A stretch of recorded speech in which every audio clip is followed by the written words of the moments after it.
atau substansi dari nilai-nilai Pancasila itu lebih mudah dipahami.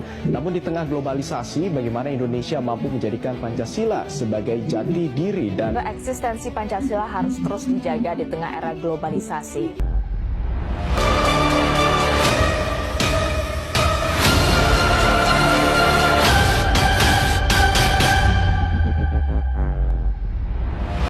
Pancasila tidak lahir secara instan pada tahun 1945, melainkan berakar pada nilai-nilai luhur yang sudah hidup dalam masyarakat Indonesia sejak lama. Nilai-nilai seperti gotong royong, musyawarah, toleransi, dan keadilan telah menjadi bagian dari kearifan lokal. Pada tanggal 29 April 1945, BPUPKI dibentuk oleh pemerintahan Jepang untuk mempersiapkan kemerdekaan Indonesia. Tugas utamanya adalah merumuskan dasar negara.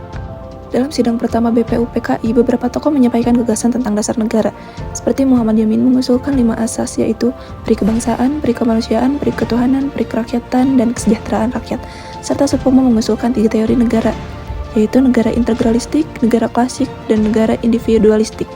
Dan yang terakhir adalah Soekarno, yang mengemukakan 5 dasar yang disebut Pancasila, yaitu kebangsaan Indonesia, internasionalisme atau peri kemanusiaan, mufakat atau demokrasi, kesejahteraan sosial, ketuhanan yang Maha Esa.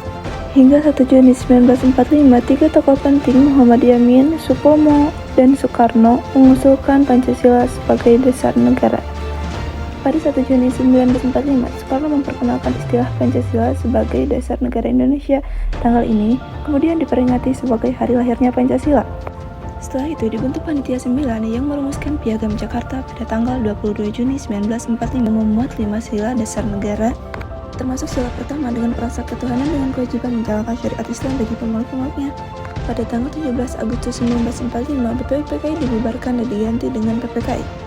Sehari setelah proklamasi kemerdekaan, PPKI mengadakan sidang. Dalam sidang ini terjadi perubahan krusial pada sila pertama Piagam Jakarta.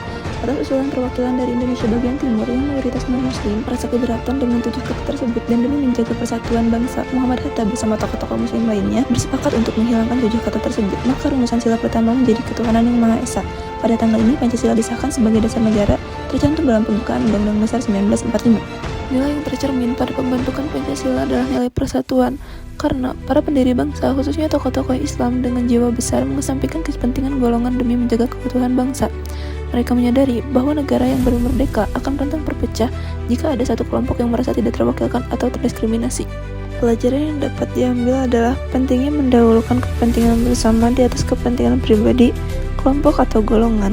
Kesadaran bahwa keberagaman adalah kekuatan, bukan perpecahan.